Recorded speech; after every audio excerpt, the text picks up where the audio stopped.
Have you ever heard the sound of freedom?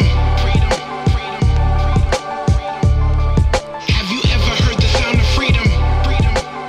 You're listening to The Flip Side with Noah Filipiak, connecting the reality of the gospel to the grid of life. You can support the podcast and pick up some sweet Flipside swag at www.patreon.com/Noah Filipiak. What is up, Flip-A-Ponamai? Welcome to episode 102. And we are getting into these triple digits. Episode 102 of the Flipside podcast. Very glad to have you here today. Got a really unique interview today with Kristen Miele. I'll read you her bio here in a moment. But she has started her own ministry, business in Christian sex education.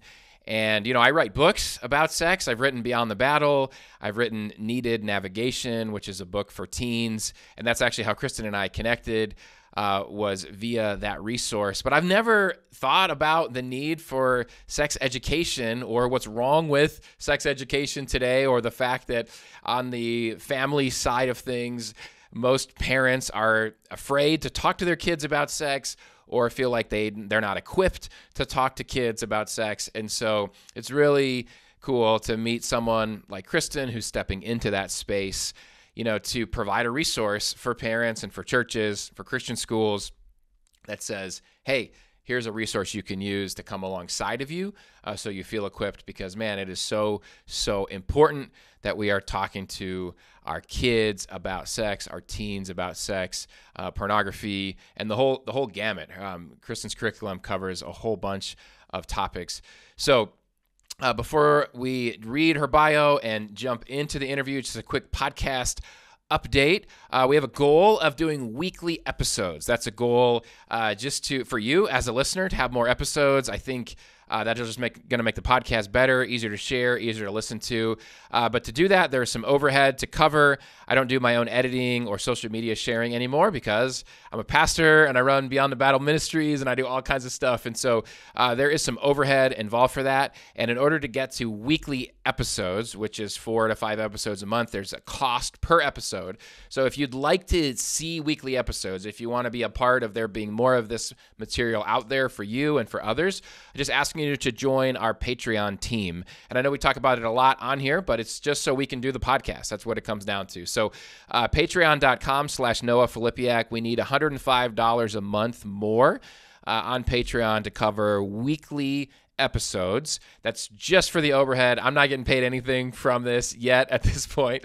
And then also would like to do a quarterly interview, Q&A, not interview, a quarterly Q&A with you, the Patreon subscriber, with one of our podcast guests, and it would cover that as well. So patreon.com/Noah Filipiak, if you can be a part of making that happen. And yeah, you can give as small as a $5 a month commitment to make that happen. And in that, you get some sweet Flipside swag, like my third favorite podcast is The Flipside, which of course it is. That's our goal around here. Drinking Angry Brew. Want to give a shout out to Angry Brew for supporting the podcast, being a sponsor. You can get a bag of Angry Brew or Chris's blend at 5lakes.com, angrybrew.com. Use promo code FLIP to get 10% off your order. Now, let me read you Kristen's bio, and then we will jump into this interview with Kristen Miele. Kristen Miele is the founder and owner of Sex Ed Reclaimed. She has been educating youth on the topic of sex for the last 15 years, teaching in hundreds of diverse settings, including 2 different countries, on content related to sex and sexuality. Kristen has a bachelor's and master's of science in community health from the University of Illinois and is also a certified health education specialist. The vision for Sex Ed Reclaimed came to her in November 2021 through prayer. Kristen lives with her husband and daughter. They are expecting their second daughter in October and live in Columbus, Ohio. You can find Sex Ed Reclaimed at sexedreclaimed.com and on Instagram and TikTok at Sex Ed Reclaimed. So let's jump in to this great conversation with Kristen Miele.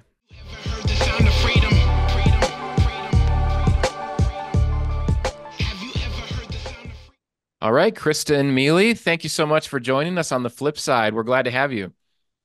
Thank you so much, Noah. I'm excited to be here and I appreciate getting to talk to you today. Yeah. Yeah, this is going to be good. This is going to be a good conversation for us. It's not a topic that I've tackled on the flip side before. Certainly, we talk a lot about sex and different, kind of nuances of that with the books that I've written. But to talk about sex education will be a new topic, and so I'm really looking forward to this. I'm wondering if, as we get started, can you just tell us about yourself a little bit, and then kind of what led you into starting Sex Ed Reclaimed? Sure.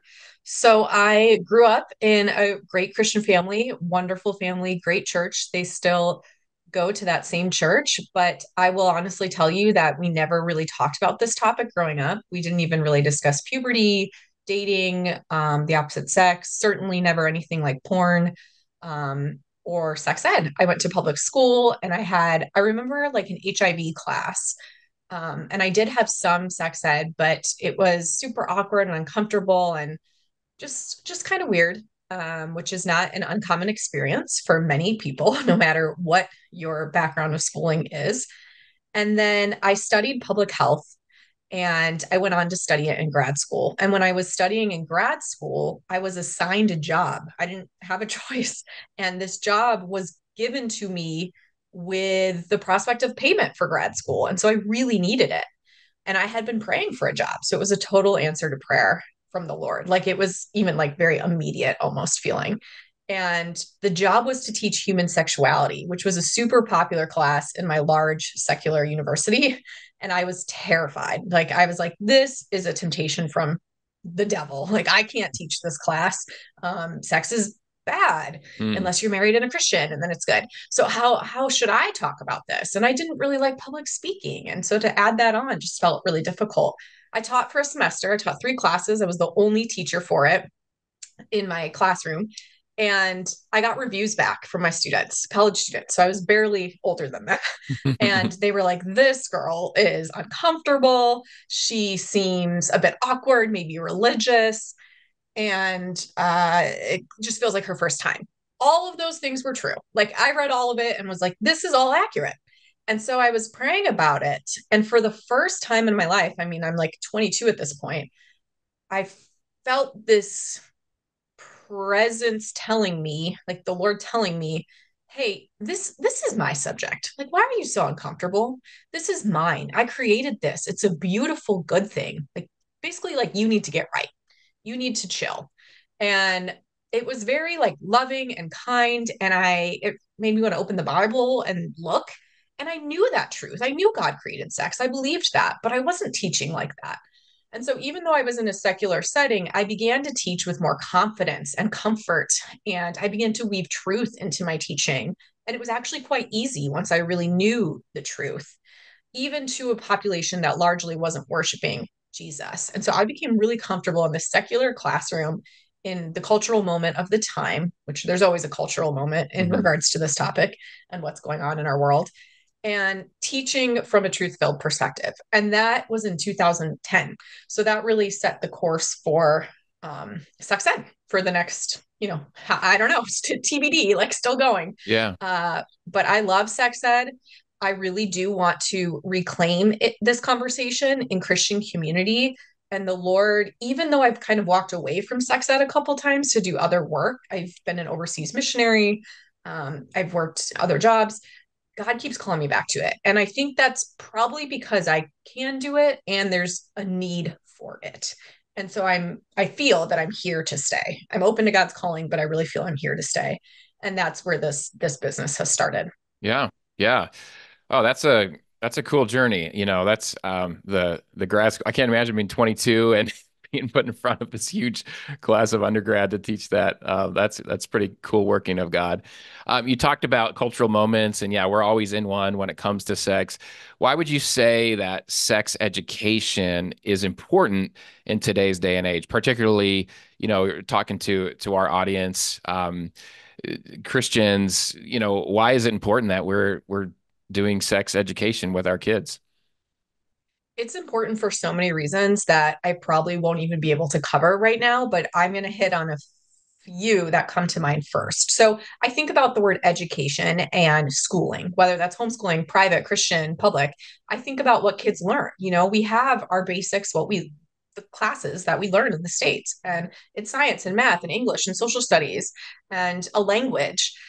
You learn about art and music. There's probably a health class where you even exercise or experience recess. But what about this huge topic, which is actually the physical place where we came from, which is sex? So many schooling facilities or schooling groups don't discuss that. And if they do, it's one time or two times over the course of this child's educational background. And that is insufficient at best, but it's harmful at worst. And so I think about sex ed, and I mentioned my own experience in public school. I went to a really good school. I mean, the town I grew up in is often nominated as one of the best places to grow up in America. It wins that award, and the schooling is reminiscent of that. It replicates that, but our sex ed wasn't that good. And I just think about how many schools don't even bother to teach this. I get emails all the time from Christian schools who do not want to teach this topic because it's too hard. It's too hard. The parents are hard to work with because how do you placate like an entire group of parents on various difficult topics? How do you talk to kids? And so people just avoid it. Whereas sex education can be such a beautiful opportunity to disciple your kids, to actually have fellowship with them. It's not this hurdle alone, it's an opportunity to engage with them, to understand their worldview, the framework they're living out of as they're growing up in our day and age. And yet it's just kind of like, oh, that's a difficult one. That's a bit uncomfortable. We're going to skirt around that and hope that somebody does it well, whether it's my public school, private school, whatever. And so that doesn't work for kids. And then you add to this whole deconstruction movement that's happening and has been happening for years and still is continuing. A part of that deconstruction is definitely the lack of response from the church around topics related to sex. And I know that you know this, and your listeners would know this. But as people feel that the church is not the right place to go to with questions around sex, and their parents are included in that because they have Christian parents, they begin to walk away. Whereas the God of the Bible, our God, is constantly answering questions from his people. Like, who is God to answer to us? And when I open the Bible, I see so many prophets and people questioning him and certainly questioning Christ. And God is there for that. And so that includes questions about sex. That includes questions about marriage and difficulties around gender and sexuality. God wants to hear all of those questions. But if parents aren't providing that example as, hey, no, this is a safe place, we can talk about this. It's not just like a, hey, we don't do that. We don't talk about that. That's awkward. That's uncomfortable. Or we don't struggle with that here. As long as it's not that kind of communication, but rather it's open communication, loving, humble, seeking to understand your kids, that provides just such a great jumping off point for kids to really have a biblical worldview of sexuality. And kids today, I mean, it was this when we were growing up, you had somewhat access to finding information on your out on your own. But today, I mean, kids know everything about the internet. They can Google things. They're gonna find this stuff out on their own if a parent isn't willing to talk about it with them, right? Can you talk a little bit about that? Yeah, I mean, you've said it. It's not even a question. Your kids will find information on their own about sex if you don't answer those questions. They will. We all did. And where did it lead us? Not great places. Not only does it lead to the internet, but it leads to other peers. It leads to Yeah. potentially even other religions or other faith backgrounds answering those questions. And those can sometimes seem more appealing because A, they're answering in the first place. B, they seem quite comfortable with their answers and open. And C, they embrace it. The answer, the person who's answering, they seem to embrace it wholeheartedly. And so, what young kid whose brain isn't even fully developed yet Yeah. isn't going to be like, well, I don't know, that's actually quite appealing. Maybe I am living in the wrong body. Maybe I am. I'm not really, this or that in the Christian faith, but I'm actually more that.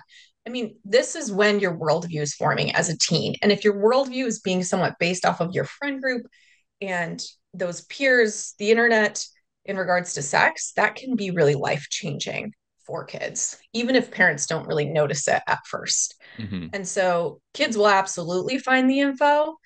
Worst case scenario, of course, I think a lot about porn, kids finding porn, but um, in general, they'll find the information they want to find, particularly if they feel you're not a good place to go. Yeah. And that could be hard to hear, but again, it's not meant to shame you as a parent. It's meant to show you there is an opportunity there, even if you don't feel you have the answers or you are uncomfortable, to really engage with your children on this topic from toddler life to they're out of the house Hmm. uh, that whole time. Yeah. Well, if parents and churches aren't talking about sex, I mean, we know the world is talking about sex a lot. It's on the internet. Friends are talking about it. There's pornography everywhere. And so it's not a matter of, I think for parents to understand, in this context of this conversation with sex ed or perhaps Christian schools, we'll get to that in a minute, kind of who's using your curriculum and things like that, homeschooling and whatnot. But I think it's really naive of parents and churches to think if we just don't talk about it, then like it's not an issue. Our kids are talking about it, and when we don't talk about it, it just creates shame around the whole topic of sex. Like the longer you go without talking about it, then what happens when your kids have questions or they need to talk to you about something that they saw, but you've created this super unsafe place because we just don't talk about that. And so if you were to, it's dirty and shame based versus what they're finding out, in the world is like the embrace of sort of the carnal side of sex or whatever it may be. And I mean, we're really doing a disservice when we don't talk about this. Absolutely. I completely agree. That idea of the shame versus like the celebration of it. What's more attractive? Yeah. Period. Like, do you want to go towards a shame-based group or do you want to go towards a group that's celebrating and excited and fun?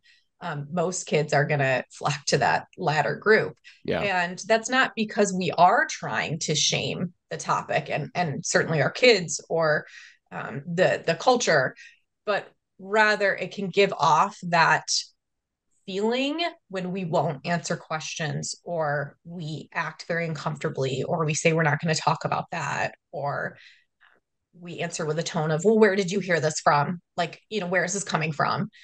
Those all teach our kids something, which is Yeah. that sex is actually shameful for my family to talk about or uncomfortable or weird or bad. So Yeah. I won't talk about it with them. Can you compare or contrast what your curriculum does versus what's being taught in a public school sex education setting right now? Absolutely. So public school sex ed is all over the board, and it has been for decades. It's really dependent on the state and their policies. Some states are far more conservative in what they teach, meaning that they will only teach HIV education and maybe an STD class, a little bit of anatomy here and there. Other states are much more open to whatever. And so, depending on the schooling that your child has, it could mean that they contract with a free program who teaches sex ed, who are generally very liberal. It could mean that they pay for a sex ed group to come every year. And I've been that teacher. I've been that person who comes to schools because I'm free for the schools and a grant funded teacher. And our sex ed programming was really good. But the more and more that we go down this road of like anything goes, the more that vibe comes across in sex ed classes in public schools. So Right. you really don't know what your kid is being taught. And I don't say that to be fear based. It's just the truth because it depends on the teacher. It depends on their biases. It depends on their personalities, what they feel really strongly about. If they were born in the 50s and they're your kids' health teachers versus if they were born 25 years ago. I mean, there's a huge difference in the type of sex ed teacher I've met. And most have good intentions and they want to teach good things, but the definition of good to different sex ed teachers is very, very different.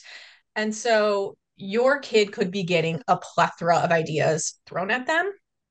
They might just be getting the facts about their body and STDs, but that can be really scary to a kid who's never had any other sex ed. And they also might be pretty influenced by their classmates as well, which we've already hit on. So the way that my curriculum is very different is that it is driven by my Christian faith. It is driven by my values, which God set before us. And it doesn't shun science and reality, factual evidence of what culture is doing or how the body works. It doesn't negate it, but it also doesn't like really celebrate sin. It just recognizes it and empathizes with people who are sinners because we all are, and encourages that state of empathy to your children, but still recognizes that sin is sin because that's important too. And we need to fully understand God's love, you have to understand God's justice, right? And so I think it presents a really biblical whole view Mm. of sex and sexuality, which is something I never even like could have dreamed of as a kid.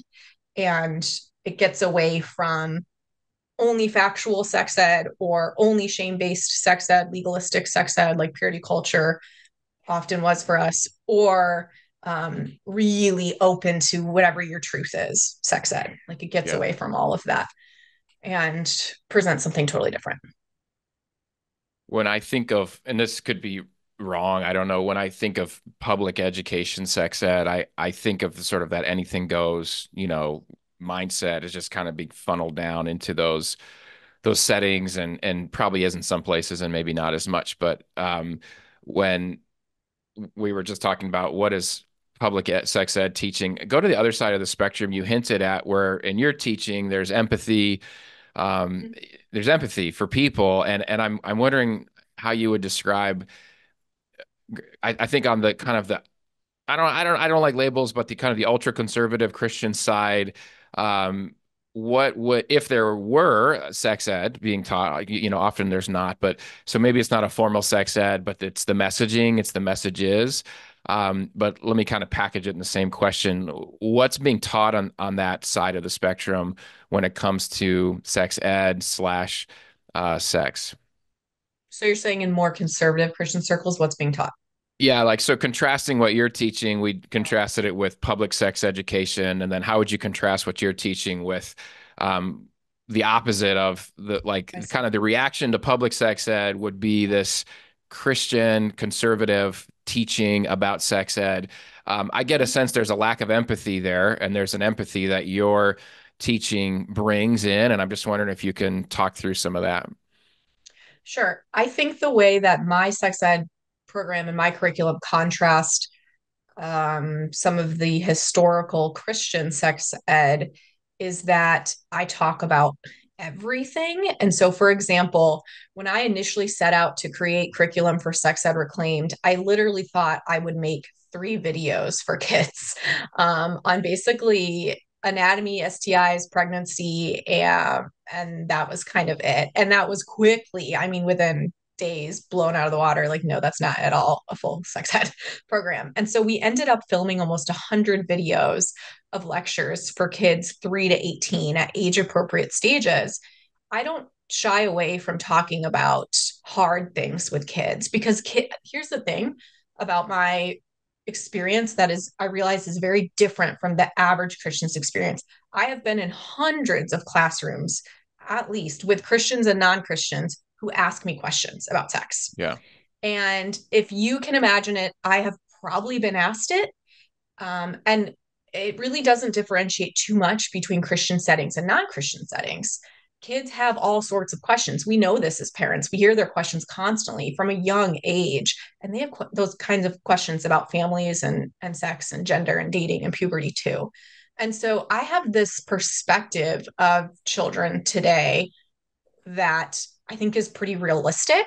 I mean, parents will come up to me regularly and be like, my kid is too innocent. They don't need this. They don't know anything yet. "Oh, okay, how old's your kid? Oh, they're 14." And it's just like, oh no, like your kid very much knows things already. I Yeah. don't care if they're a boy or a girl. They Yeah. certainly, I don't care if your kid is 7. They already know things, they see things, they live in this world.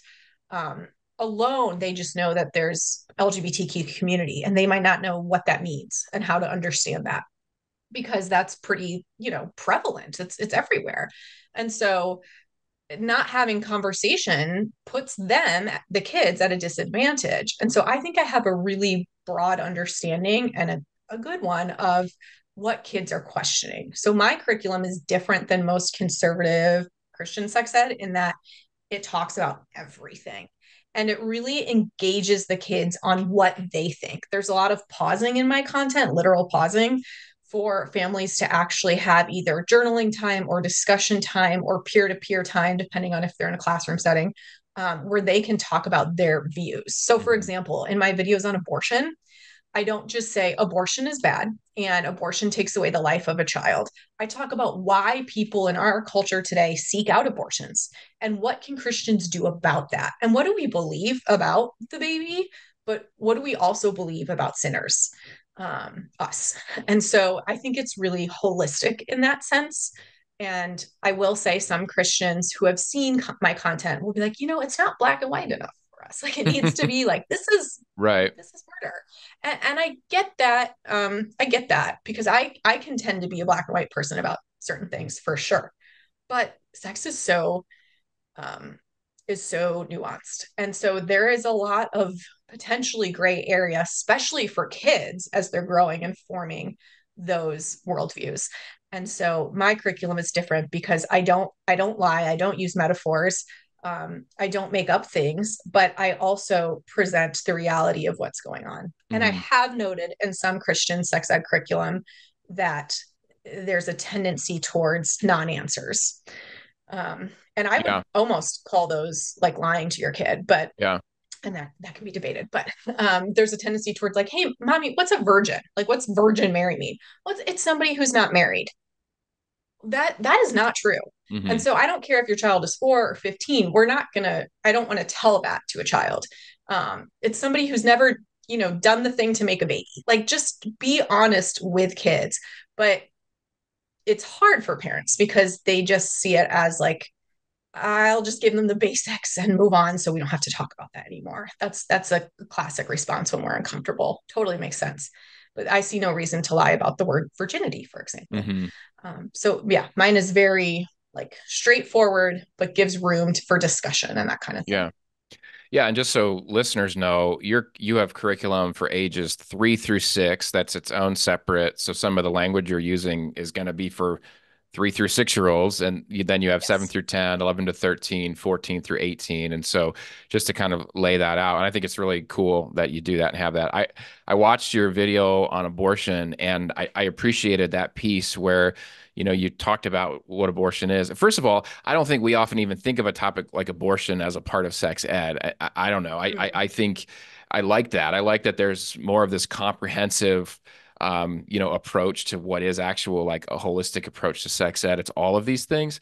But I really liked how you talked about, and I'm paraphrasing here.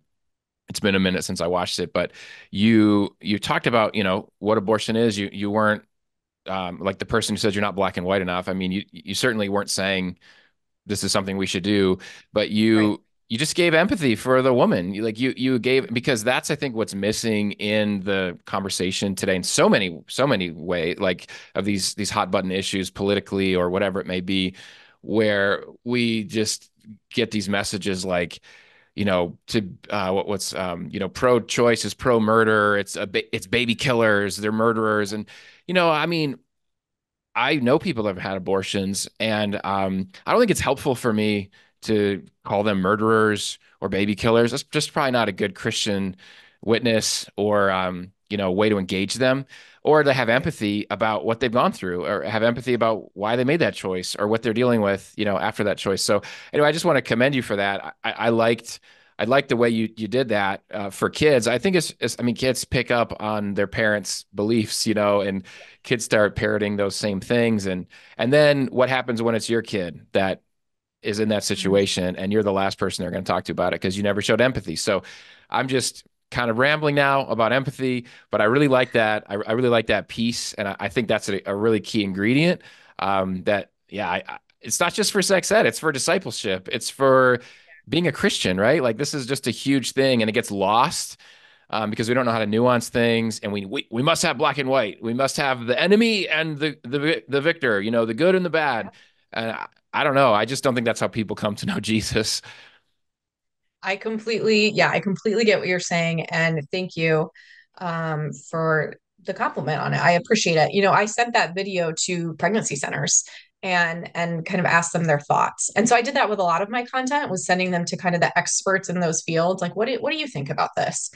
And that was pretty much the same feedback I received before, was this really sees the woman, and this really even it sees the man.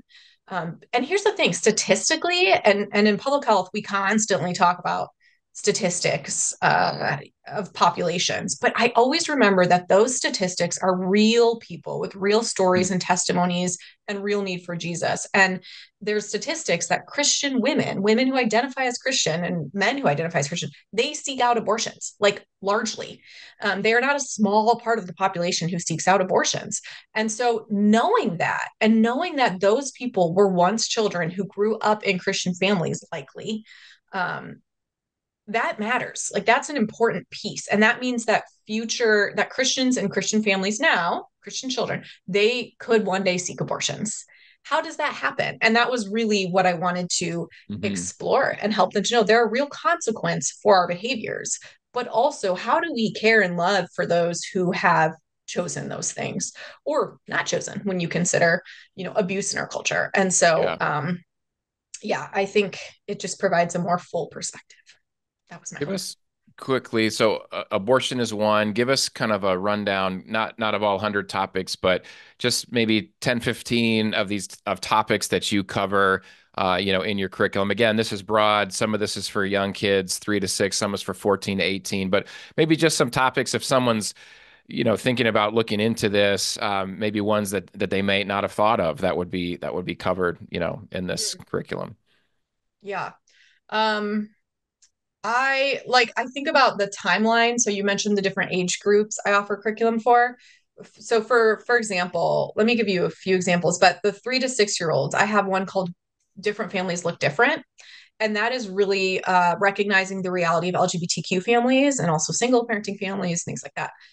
So that's how it begins. By the time it's 7 to 10, it's more about like, what does being gay mean, and how, like, what am I supposed to think about that? By 11 to 13, it's what do I do if a friend comes out to me? What do I do if I think I'm gay?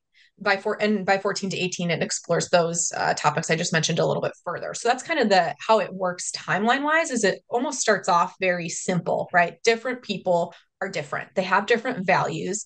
This doesn't mean that they're bad or not to be around, or that there's something wrong with them that's not, just wrong with people in general, but rather they have very different value system, whereas we believe. But as you get older, it gets to more like intentional conversation about how do I actually respond to somebody as they're telling me that they're gay? Because statistically, again, to mention stats, your kids will have friends in the LGBTQ community. And so how do they respond to that in a way that's loving and caring and sees them, but still is able to share the truth, and still is able to hold boundaries, and still is able to kind of function in that space, which can be difficult when your family doesn't agree, or that the Lord is not in agreement with gay marriage. And so it explores like heavy, hard topics like that from a biblical background, but at different stage appropriate levels. So that conversation is a big part of my curriculum, but there's also a lot on the body's development. There is a lot on how babies are actually made. So when they're little, again, I start with talking about cookies, like how we bake cookies using flour and sugar, and how these ingredients together can make a cookie. But as babies are made, they don't use flour and sugar. So talking about sperm and eggs, and how sperm have to come from men, eggs have to come from women. When they're combined, it makes a child. And while it starts simply for them, of course, by the time kids are 10 and up, really, they're getting more of the full discussion on baby formation, what pregnancy is like. I also talk about marriage. I talk about healthy relationships. I talk about sextortion. So when people are extorted for their nudes, essentially, I talk about sexting. I talk about I have videos just for parents in every curriculum on how to discuss these topics with your kid. What do you do if you walk in on your kid using porn? Like, how should you respond to that? Because historically, that would have been a really difficult moment. Parents might have walked out, not known what to say, felt really uncomfortable, maybe yelled, didn't understand, just lived in their shock. But there's a better way to engage kids. So I talk about porn quite a bit in my curriculum, the addiction component, how it's a huge sex educator, what it really does to people and families, and really preparing for a healthy family life in the future or a healthy single life in the future, one that glorifies the Lord and worships Him and loves Him, but still recognizes the sin around them for and inside them for what it is. So there's a lot, and I have like a list of all the topics I teach on my website broken down into each age group, and so parents can certainly go there to look and see. Yeah. Thanks. You posted on Instagram that one Gen Z might include up to 1 in 5 individuals who identify as LGBTQ. And I was just going to ask you, how you navigate that topic, and we're starting to talk about that already. Certainly, this is a hot topic today. Maybe the hottest topic as it relates to just my kids at really young ages in elementary school.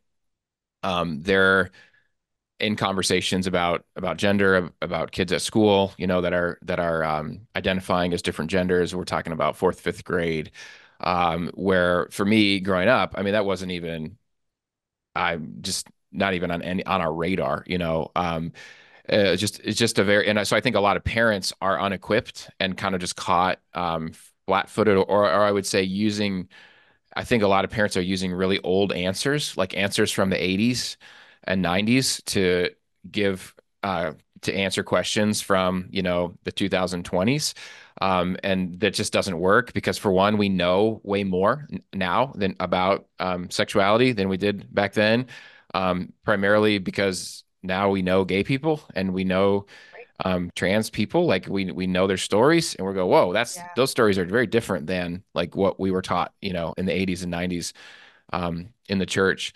And I'm betting you get a lot of pushback from parents. I'm betting probably on both sides of the spectrum that are asking you these questions. What do you teach about this? And I'll say, I think it's, as a parent, yeah, it's justified for a parent to know, what's being taught to their kids about this, but also, man, this is a topic that's been so polarized. It's frustrating to me how polarized it is, because I think it's just become both sides, both polarities are very unbiblical in my opinion. So, just kind of setting the table there, we've started talking about it, but I think if a listener is listening that's a parent and thinking about, hey, do I want to use this curriculum? I mean, I think it's going to be their number one question. And sadly, I think they're going, does she fit in my camp? Is she on my camp here on the left, or is she on my camp here on the right? And I think you're used to that, but just how do you respond to that question of, for parents that are listening, or just in general, feel free to repeat anything you've already said, but just how do we equip? Because that 1 in 5, your post, and I'll say this and then I'll shut up, but it's not just 1 in 5 of your kids' friends, it's your own kids. Like you mentioned, that the one guy with the 6 kids, well, statistically, if you have 5 kids, perhaps, Right. if it's this stat's true, one of those 5 is going to have, fill in the label you want. They're going to identify perhaps as gay or lesbian or trans, or have that attraction, and then what? When, it's not just your kids' friends, it's your very own kids. And that's been handled so poorly in the church. One of the just most traumatic abuse stories that we hear over and over again, right, is the parent that's like, if my kid's gay, then, they're out of here or whatever. And the kid hears it on the other side of the wall, and that kid's gay. So that's a passion of mine, is that you have to do way better with this. And so you're diving right into the trenches. So yeah, give us your thoughts on this. Absolutely. Yeah, that's a really big question. And it is really difficult. It's super hard. So I spend a lot of time thinking about this and definitely fielding some questions. A parent told me recently they would rather have their daughters live with their boyfriends one day. In other words, clearly be in a sexual relationship, right? Than be gay. And I just thought about how that says a lot about the parents and a lot about their own fears and their own discomforts and what they were taught, their past sex ed, because you mentioned bringing up answers from almost 30 years ago as being a sufficient answer to today, when it's not necessarily one. that's what we do. I mean, we only can give what we have, right? We can only like pour out what has been poured in. And so if we never had any sex ed and we've never really looked into like our beliefs in today's day and age, what that means, how to respond, then we're not going to respond any differently to our kids than we were responded to 30 years ago. Yeah. And that's really important. I mean, I would say a really good first step, and not to get too off topic, but a really good first step for parents in thinking about how to talk to their kids about sex is investigating their own beliefs. Like, what do I really believe? And what was I taught as a kid or not taught? And how does that shape me today? It's also, fun side fact, really fun to explore with your spouse if you're married, like to really get at, okay, what's our experience like? Like, how does that inform us today? How does that inform our intimacy? I mean, that has really bonded me and my husband actually, is to just discuss, have these kinds of discussions. But anyway, as you investigate your own background or think about your own background, you're going to find that there was probably a bit of shaming in the past. And yes, partially we didn't understand, we didn't know people. And knowing somebody, man, that creates like a lot of empathy for their story. Earlier, I mentioned a video, what should I do if somebody comes out to me? I sent that to my friends in the LGBTQ community who are no longer believers, to say, how do you wish Christians would have responded to you? Mhm. What do you wish they would have said? And trust me, it wasn't like you're a sinner and you need Jesus. Those were not the things. They already kind of knew that, actually. It was some other things. It was some other focuses. And so that was how I partially created that video. But I really try to look at what the Bible tells me in regards to these camps you're speaking of. What does the Bible tell me about gender? Like, God made them male and female. What does that mean? Um, Christ references marriage, between men and women, between wives and husbands. What does that say to me about sexuality? What does it say to me that when this woman was caught in adultery and she was brought before everyone, the man wasn't, but it's a different story, that Jesus said, throw the first stone, like, you who have sinned, you who have not sinned can throw the first stone. What does that tell you about his views on sex and sexuality in relationship to the sinner? And he tells her, go, therefore, and like, don't sin anymore. So the sin is important to him, but he also sees the sinner well. And that is what I want to exude in my teaching, is seeing people where they're Mhm. at. Yes, Christians will become a part of that community. They will come out, they will struggle with their sexuality, they potentially might become trans at some point, they might look into gender affirming care. And this is going to be naturally very difficult for any parent, but particularly for Christian parents who are concerned and worried about them because they're made in God's image. They know that and they want them to reflect that. But what are they supposed to do in that? I mean, I will say, I think it's encouraging what is coming up and about from this movement of Christian groups who, like, I think of one called the Changed Movement, who they really meet people where they are and they have their own stories, but they still just really honor Christ and wanting people to know Christ first and foremost. I read a lot of books by people who have identified in the gay community at some point. And that also helps inform my views on this. But I still ascribe to the biblical framework, which is that marriage is between a man and woman. It is that God divinely created man and woman. And that is a deal breaker for some parents who do not agree with that. And so I try to read books on the other side, so to speak, like people who say you can be affirming of this, or you can transition and still worship the Lord. And here's how. I do try to read that stuff and consider like why they feel that way, or they think that way, or what kind of biblical background they're making. But I always come back to the word. Like, that's the most important thing. And I can't find an argument to support, changing um, genders and, yeah, gay marriage. I can't. And so that's where I'm at, just to be honest and Yeah, straightforward. it's helpful. But I really do want to see people where they are in that, and know that people can delve into those areas in their life and still come to know Christ and love him and have like this great testimony. And I always have the hope of that as Christian kids even walk away from Christ, maybe partially because of sexuality or gender struggles, that there's always hope that they can return in in worshiping him as their Yeah. Lord and Savior. Yeah.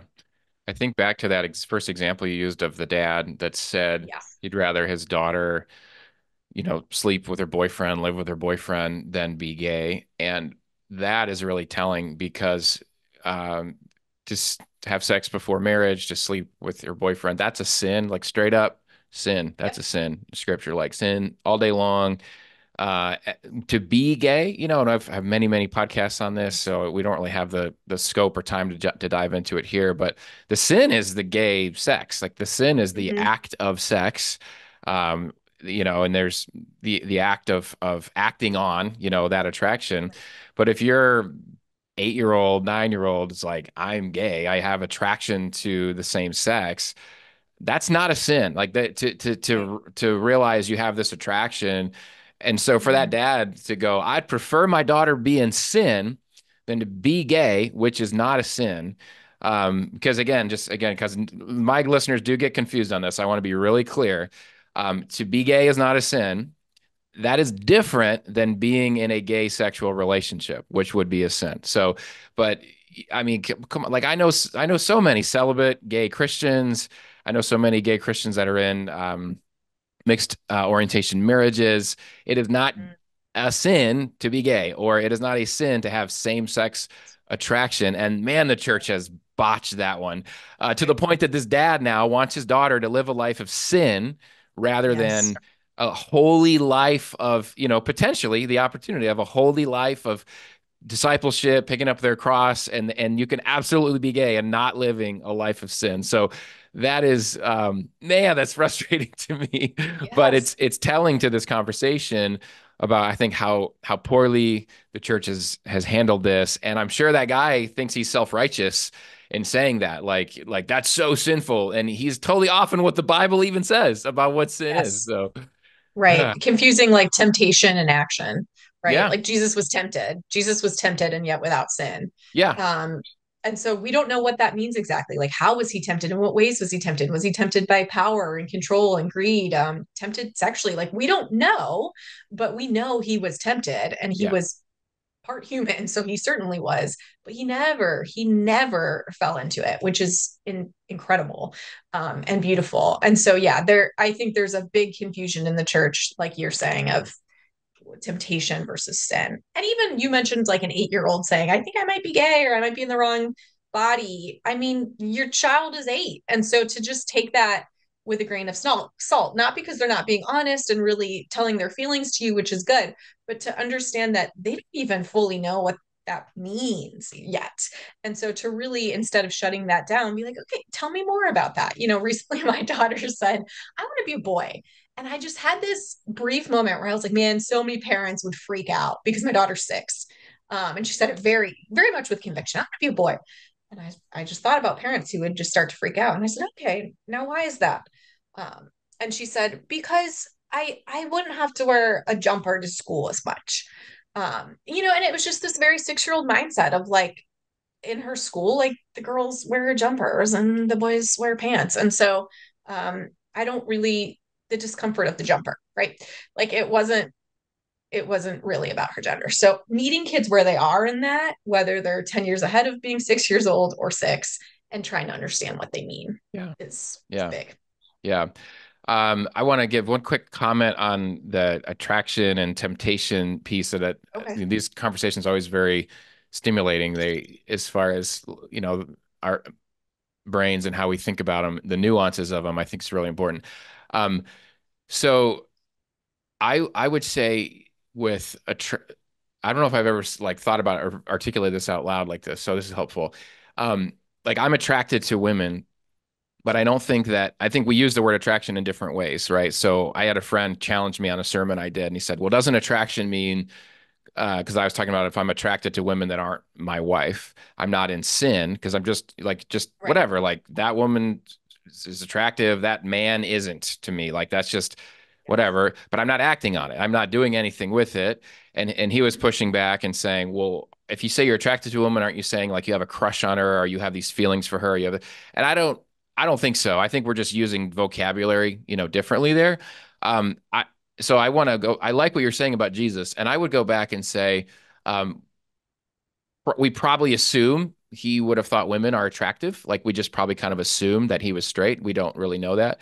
Um, and I'm not saying one way or the other, but I don't think that me thinking someone's attractive, like, oh, there's a movie on and that woman's attractive. I don't think that's a sin. I just think Right. that's just is what it is. The sin is what I do with it. And I think that's a hard jump for people to make to empathize with same-sex attracted or gay individuals who just because they think like if I'm a guy and I think guys are attractive, that's different than I think even being tempted. Usually, yes, our attraction leads to temptation. I'm not lying. I'm not gonna try to, you know, Right. I'm not trying to act like that isn't true. But I do think there's something helpful to go, oh, the attraction is just there. I don't need to shame myself for it. I need to guard against temptation. And when the temptation comes, I need accountability. I need to align myself with scripture, all these kind of things. So anyway, that's just my brain being a little bit, I love that. kind of Yeah, needing I to, love that because I mean, you asked earlier what kinds of topics I talk about. I talk about recognition of beauty in my curriculum. yeah, So we are like hardwired to recognize beauty. And we find different things beautiful, right? As humans, because we all have our own personalities, skills, talents, experiences, etc. And I've talked about this with my husband too, because we have a lot of healthy conversations about this, but like recognition of beauty is God ordained. Like we are meant to see beauty and know the creator of it more, right? Like look at the earth. Who doesn't love something beautiful in nature and just is like, wow, astounded by it?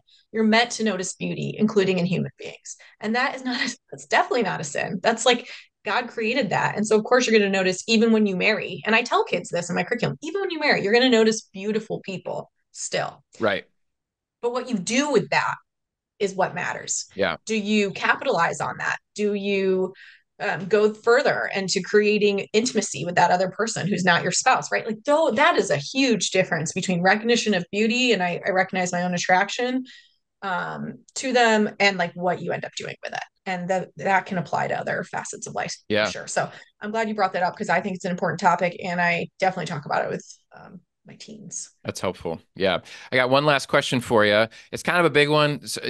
But we've kind of touched on some of it. But you mentioned purity culture earlier. And so I'm wondering if, well, one, we can kind of describe briefly what purity culture is, because it can kind of become I think it's a buzzword nowadays with podcasting and things. But so just kind of define what that means.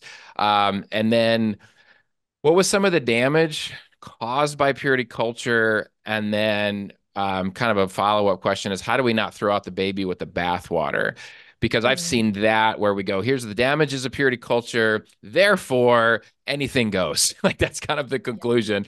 By some people that still are professing, to be Christians. And I'm like, whoa, hold on. But on the other side of it, I don't often see a lot of helpful alternatives to it. We'll say, yeah, purity culture was bad, but when it comes to some of these tough questions, we're pretty much still going to teach the exact same thing that purity culture taught. So let me rephrase the question. What was some of the damage? Briefly define purity culture and then the damage caused by it. And how do we not throw out the baby with the bathwater? okay. So purity culture was a movement primarily in the late 90s, early 2000s of teaching around, I would say, actions related to sex. And so it was a movement of education that focused on the actions kids were committing. And so in that way, it became quite legalistic. And I don't even mean that in a religious way or as we might think of it from a religious background, but it became focused on what we do and how we dress and how we talk and how we date. And not so much the nuance, we've mentioned that word a few times, of the conversation around sex and sexuality. Purity culture was often taught in schools in America, partially because they had a ton of funding under certain presidents, and that funding helped them to flourish. And I think it had really good intentions. I think it wanted to help kids avoid harmful consequences of having sex. And it didn't really complete that goal in many ways. And it also made women, I would say, disproportionately culpable for sin. Like if he sins, it's kind of because your shirt is too low. If he does something to you, it's you are wearing a mini skirt. It started that kind of, Mhm. well, I don't know that it started it, but it encouraged that kind Yeah. of language into the world, which is very much not Christ-like and not even true and not even accurate. And so that was harmful to many people who do throw out the baby with the bathwater because they're frankly still kind of traumatized from being taught these things and potentially suffering some of the unintended consequences of that teaching. It also used a lot of metaphors, which I'm not a fan of because those are confusing and weird and not helpful for kids. Um, how do you not throw out the baby with the bathwater? I think you have to recognize that purity culture did have good intentions. Like, if we are in this space of, oh my gosh, my parents were terrible at this, my teachers were terrible, Hmm. everybody in the 90s really sucked at teaching sex ed, early 2000s, they were terrible. Like, that doesn't help anything. The past is Yeah. the past, it's gone. What are you going to do about it now? And even I think about my own parents and how they never talked about this topic with me. My parents love me and they love God and they were really good parents and provided in many ways for me. I'm not going to sit here and blame all the time that they didn't teach me about this topic. Like they didn't really have a model for how to teach me about this topic and they didn't know the internet was coming. They didn't know porn was going to be widespread.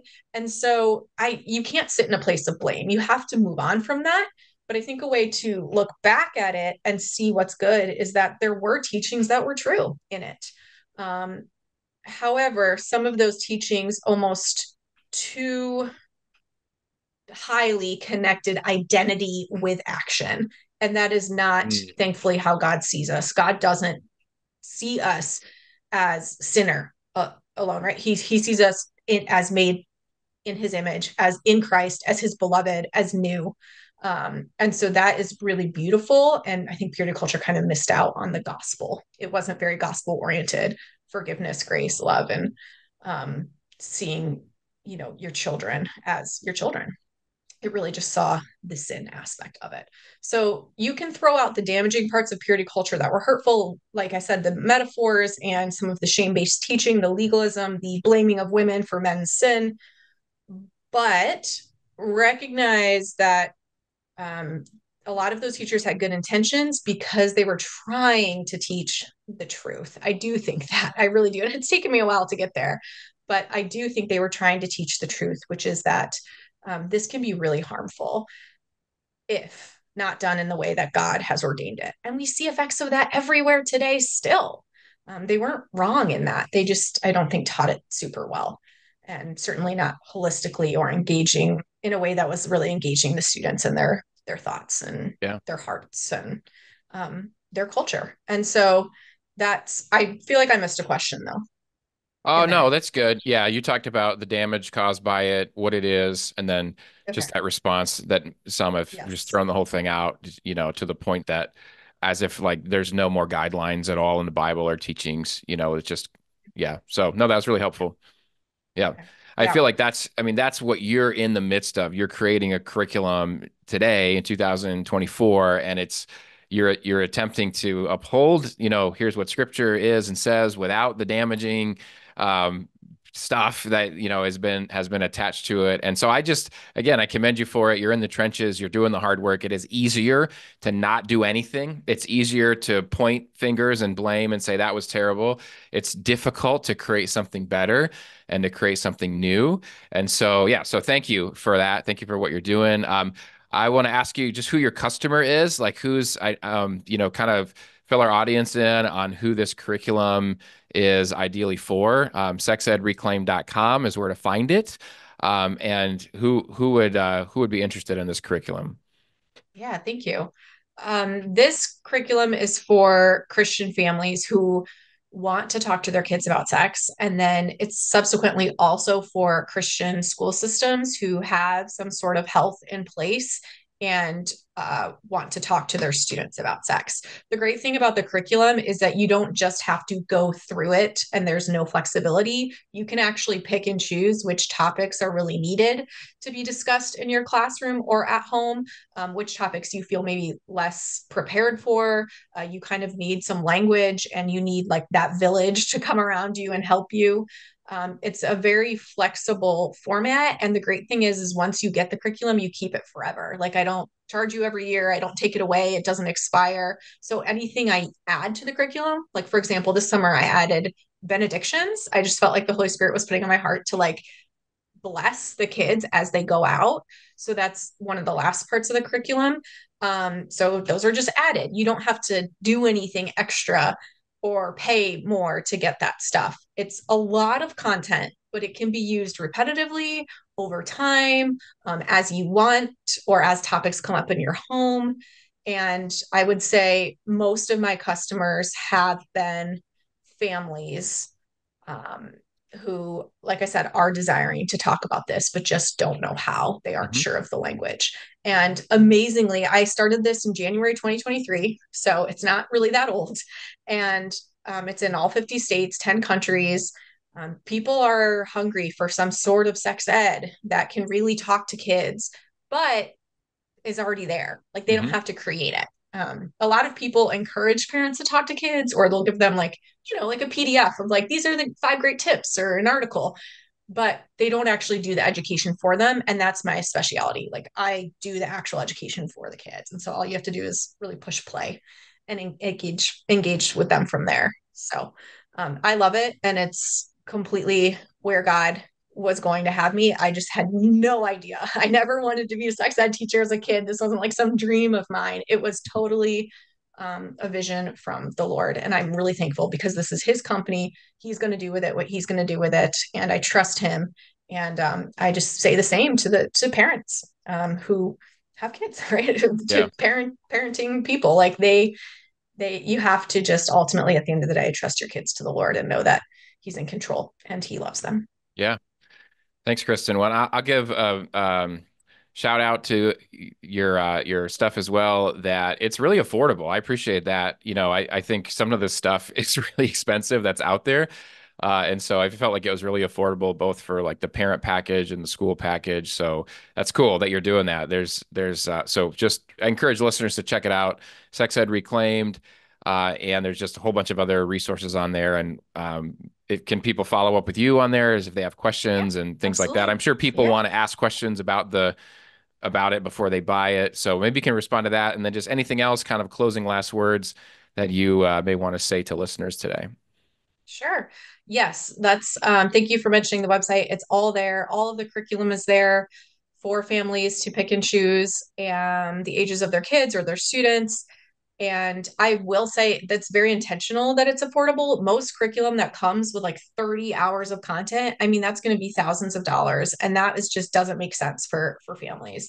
And so it's meant to be accessible and affordable. But even if families are like, I really want this, but I have 8 kids and I want all the curriculum and I don't think I can afford it at this price point, like just reach out to me. My email's on the website. I also have free ebooks on the website and books I recommend. Earlier, when we were talking about the LGBTQ community, I have books I've read that have really helped to encourage me and inform me more on what the Bible says, like to expound upon that in helpful ways. And so all the resources I've used are on my website and are linked there. So you can check out website or social media if that's your thing as well, which is all under Sex Ed Reclaimed. One last thing I would say to parents is simply to begin. Like if you are not talking about this stuff with your kids because it's overwhelming and it can be uncomfortable and because you didn't have a role model for it, I totally understand. I am here to help, but also you just have to start. You start asking your kids, like you mentioned your kids earlier in elementary school and how they're already talking about gender. And like that was never a thing for us when we were in elementary school. So it's weird. It's kind of weird to see and almost shocking to hear from your children who are so young. But you have to ask them, what do you think about that? How did that come up? What do you think God says about that? Simply ask open-ended questions to get the conversation going so that it can be an organic, continual, not just a talk or birds and the bees, but a continual conversation in your home. And your kids will benefit from that. Awesome. Thanks so much, Kristen. This has been great. Thank you. Thank you, Noah. I appreciate it. Heard the sound of freedom. Have you ever heard the sound of freedom? All right, welcome back.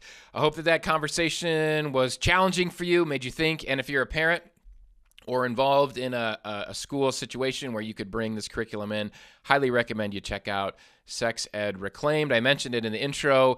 I also have a new book out for teens. It's called Needed Navigation, A Teen's Guide to His or Her Identity in Christ in a Sex and Porn-Filled World. A lot of overlap with the conversation today about how do we navigate our teens, right? How do we navigate them through these questions about sex, pornography, and it is, and as it relates to discipleship, as it relates to our identity in Christ. So, of course, I'm going to recommend my own book, but for those of you listening, usually, thank you for your support in reading as well.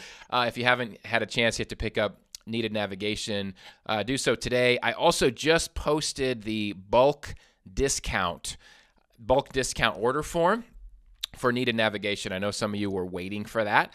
So for your church youth group, Christian school, be great for your Christian sex ed class while you're at it. But there's some bulk discounts up at noahflipiak.com and at beyondthebattle.net that you can check out. Thanks again for listening. If you want to get to see weekly episodes, please be a part of making that happen at patreon.com/noahflipiak. I'm very thankful, highly grateful, is that a word? I'm very thankful for you as a listener, for your support. I love all your comments, your texts to me, or your messages, just to keep doing what we're doing here on The Flip Side. It means a lot, goes a long way. So thanks for being along for the ride. And I will see you next time on The Flip Side. The Flip Side with Noah Filipiak is a Beyond Ministries production. Copyright Noah Filipiak. www.noahfilipiak.com. Theme music by Kyle Lake at K-Lake Music. Used with permission. Please leave a review on Apple Podcasts and subscribe wherever podcasts are found. It's time to bring me closer. There's no purgatory, cause you're in or you're out. When you see him in the clouds, then you know it's going down.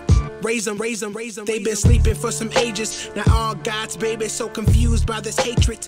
Pulpit preachers shouldn't aim to be A-list. Money probably long, but short is what your days.